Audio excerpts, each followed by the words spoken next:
Hey everybody, Eric from Green Eye Tactical. Today's video is directed to the exothermic breachers out there in the industry. And I wanted to pass off some tips and techniques that I picked up as a breacher in a tier 1 unit.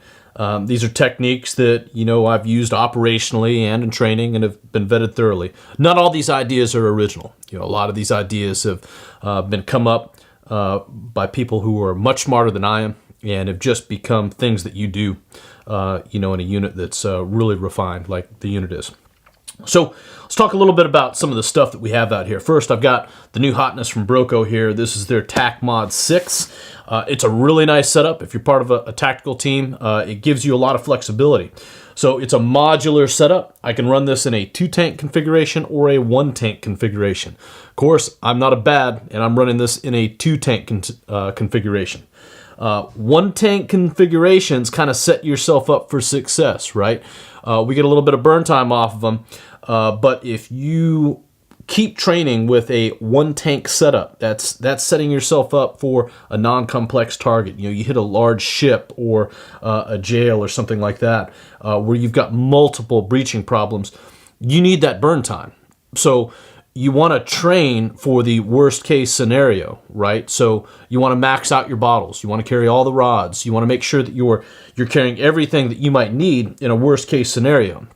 If it comes down to it's a really simple scenario and there's no follow-on targets or anything, then you can slim down and it's easy, right? So don't train easy. Make sure you're training for the tougher scenarios. So dual tank bottles, tactical teams, okay? Dual tank bottles. So easy manifold. If I wanted to, I could drop this to a single. I can pull off the double, swap to a single, remove one of the tank bags, put that on center line, and just run a single tank setup. It's a pretty comfortable pack. I've been working with it for a while. Now, the other thing that I've got set up here is a method for carrying rods. Now, the Broco kit comes with a really slick scabbard pocket here that's appropriate for holding these 18-inch rods, right? Now, scabbard pockets are great, but you do have to understand it does limit you a little bit. Now, you got to understand, like my background, I'm used to fast roping with these things, parachuting with them, tossing them in and out of armored vehicles, right? These rods are a little durable, but they can dent, they can break, they can bend. You can crimp these ends, if they get hit real hard. So, taking hard falls off of ropes and stuff like that, you want to protect them. So what I used to do, what most guys did, is we'd run them in PVC pipes. Now, I just slapped this together real quick yesterday to show you guys an example of this setup. Took my kid to Lowe's and, we picked up some PVC pipe and put them together. Only took about, 10, 15 minutes other than letting the paint dry. So all I'm doing is I take a PVC pipe and I cut it to length. Ideally what I want is with the rod seated in here, I want about 1/4 to 1/2 inch of rod sticking out on the other end, right? So I glue in one cap. The other cap is just affixed with bungees. So you can see here I've got about 1/4 to 1/2 inch of rod sticking out. That's so I can grab these easy. Now, I've stuck a little bit of Epifoam or pull and pluck foam from a Pelican case down here in the bottom, and that silences them a little bit. If you really want them quite a bit more quiet, you can put some foam here on the inside cap. Now with this other end cap, what you want to do is you want to take a Dremel tool and route this out a little bit. The goal is so that this cap doesn't stick. It's held in place by the bungee cords, and you can adjust tension by shortening or lengthening them. All I've done is I put just a knot just on the inside. These bungees don't go all the way through, but you could if you wanted to. I don't like to have them go all the way through because they obstruct the rods a little bit, so I just put a knot on the inside. The idea is that we want enough tension so that if this tube is inverted, it holds the rods in, right? So if you take a hard spill or drop your pack, the rods just don't go splaying out everywhere, but it's enough that I can just pull it off and work with it. Now, when I set this up, I haven't completed this yet, but usually what I like to do is I like to take a VTAC sling or some tubular nylon webbing and affix it in a sling on this and then tape it to it. I like to have this stuck detachable, so usually I'll just sew a pouch on the bottom portion and then strap the top, and that's how I fix it. That's right, I did say sew. You know, hey, if you want to do commando stuff, most commandos know how to use a sewing machine. We don't drool over a 511 catalog or whatever. You know, we figure out what piece of kit we need, and we tailor it to our individual needs. So we've only got what we need, and not a whole bunch of stuff that we don't want.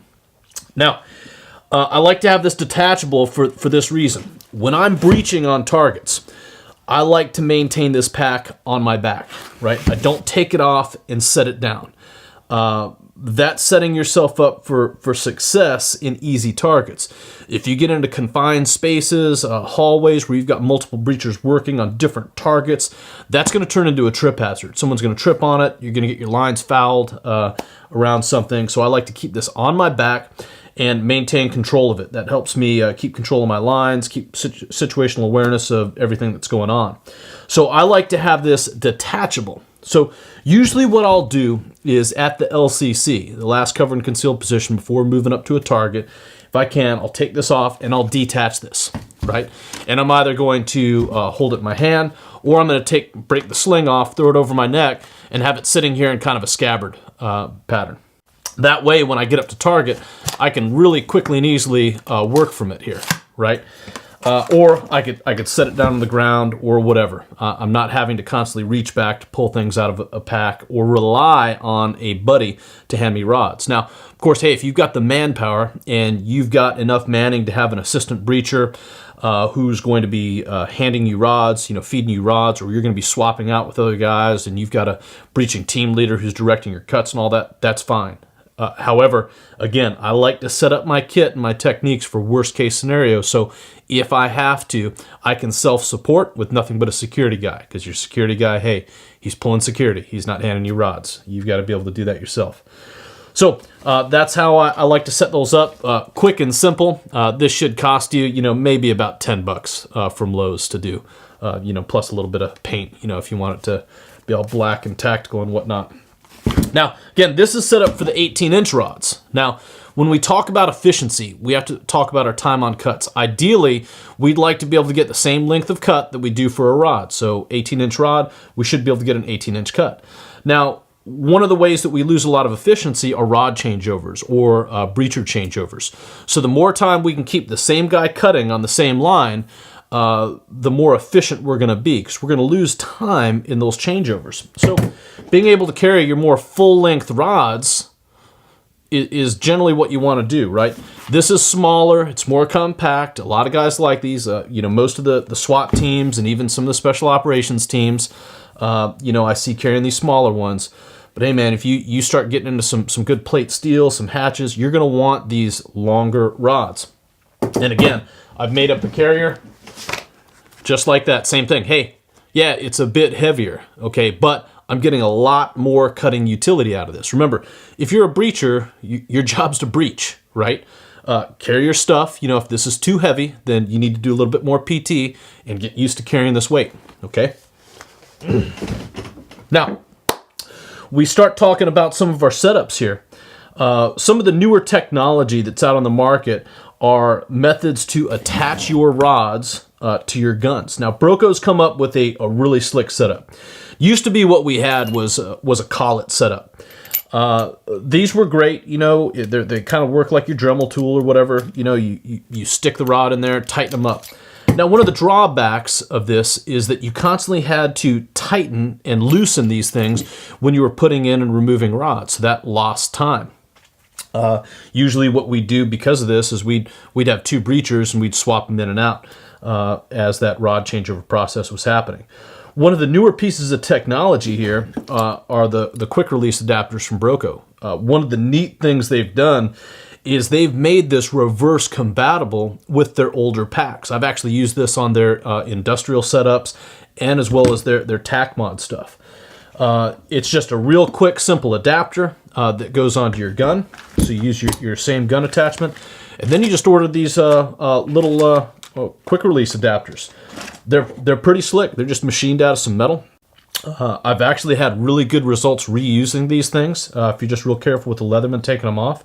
But they're pretty cheap. So the neat thing about these is you can take all of your old Broco prime cut rods and you can retrofit them. All I do is I push them on, and it seals. End of story. So this makes it really quick to be able to set rods. All I do is I push in, click, and I'm burning, right?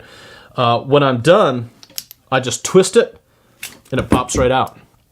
One of the bigger advantages of this, if you're an old school exothermic breacher, you know the deal. You never wanted to burn all the way down to the crimp with the collet setup, because you get a lot of heat transference into this collet, and it would wind up expanding and sticking. You'd wind up having to take a Leatherman to pull this thing out, so you'd stop. Now, right down at that crimp is right about where the rods are, so you still have cutting material. With this setup, you'll notice that that portion of the crimp no longer gets near my attachment setup. So I can get a full burn, completely blow this rod all the way out, swap it out, and throw in a new one. So that gives me a little bit more cutting time, and I don't get the problems with the rod getting stuck in that collet setup. So really slick piece of equipment. Now, talk about initiating setups, right? We want to have some rods set up for quick initiating. Now, some of the ways to do this are with the Broco rapid fires. Now, these are really great pieces of kit.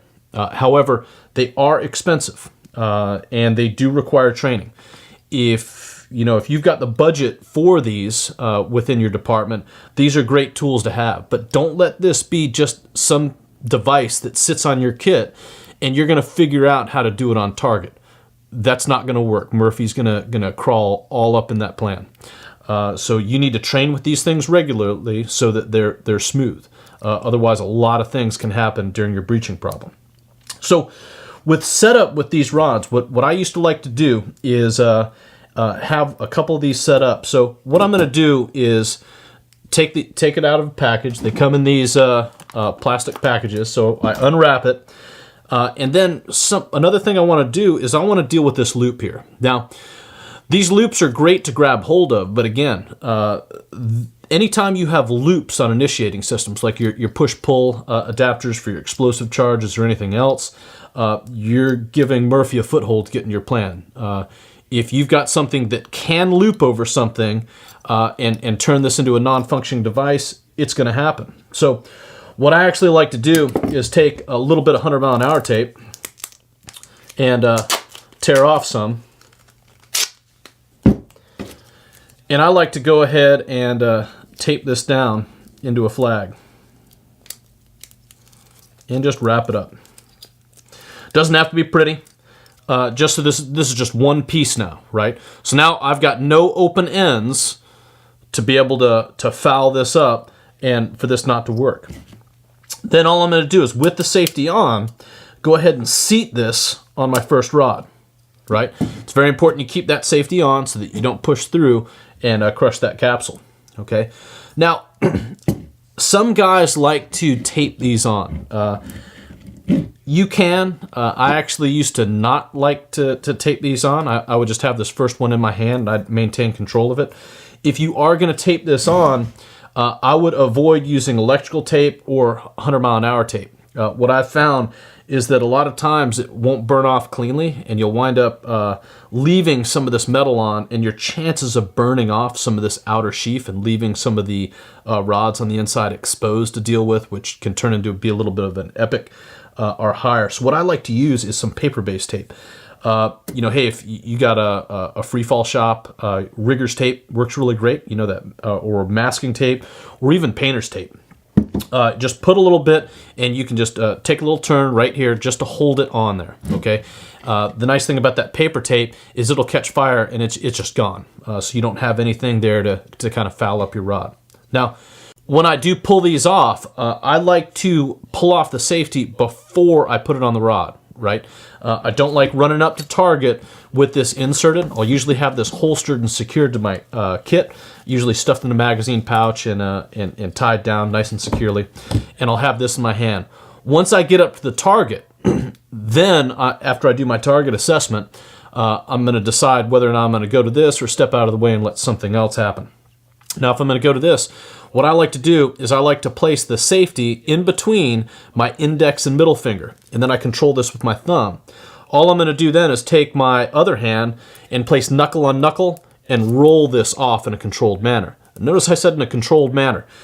May sound like I'm over managing this, but I've seen it way too many times. Guys on target, they get up here and they grab this thing like this, and they over amp, and they just wind up ripping this thing off, and it goes flying or whatever, and then they're stuck with a non-lit rod and trying to figure it out from there.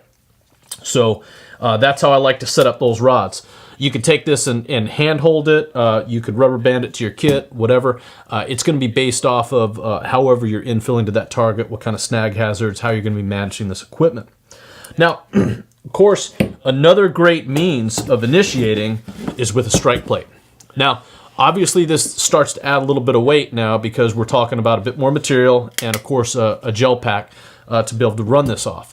But one of the huge benefits of this is I get a first positive light. You'll light much faster off of a strike plate, but also I can relight burnt out rods. Now, of course, if you blow out a rod, you're going to immediately try to relight off of some slag, or if somebody else is burning right there, you're going to try to relight off of their rod. That's great.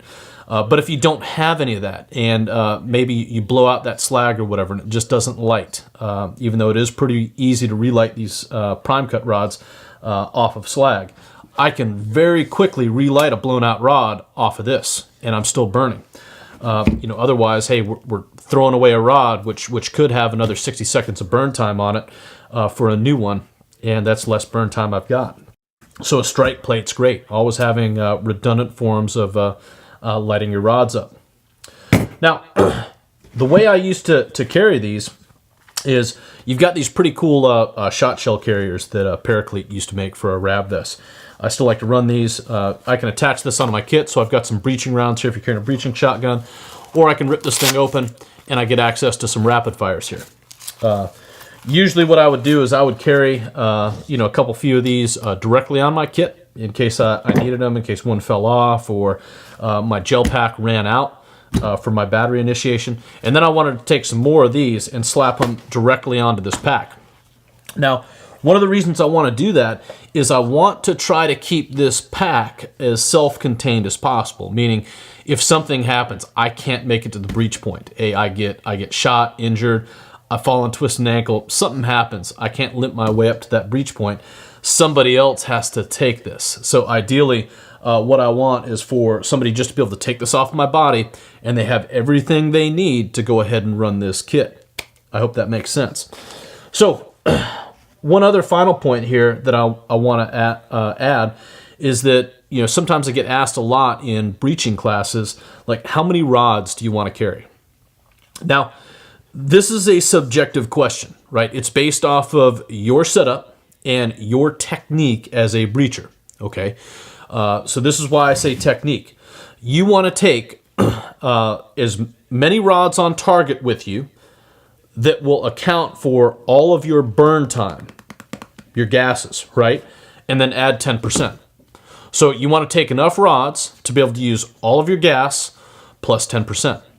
Does that make sense? So the 10% is there for a little bit of fudge factor with technique, but it's also to account for mistakes that you make, right? In case you bend a rod, you lance it through, you throw off a sheath, you blow it out, you can't relight it, and you just swap to a new one, that's what that 10%'s there.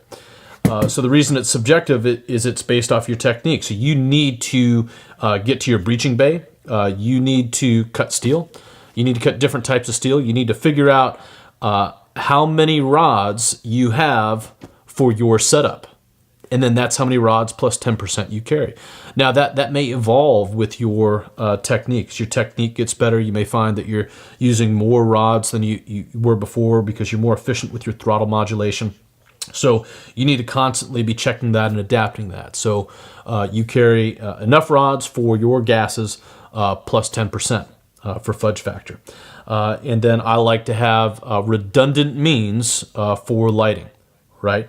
So I want to have some rapid fires, or we can use the steel wool setups, and if possible, I'd like to carry a strike plate. This is probably the most positive means you have for initiating. So that's what it's all about. It's about having your kit set up so you can access it as efficiently as possible, protecting your gear, from damages to make sure it all works when you get up to target, and doing this all to meet the goal of being able to get this torch on your target as soon as possible so you can be an effective breacher. All right. I hope you enjoyed that video. Hey, if you have any questions, if you're a breacher, about any of this stuff, you can feel free to ask in the comment section. If it's heavily into tactics, I probably won't answer that on the regular internet. I don't really get into too much into the tactics of actually breaching targets on the internet. So I may either refer you to a private conversation, or you can just hit me up privately. So I hope you enjoyed that video. Again, if you have any questions, feel free to ask. Stay safe, train hard, and have a good one.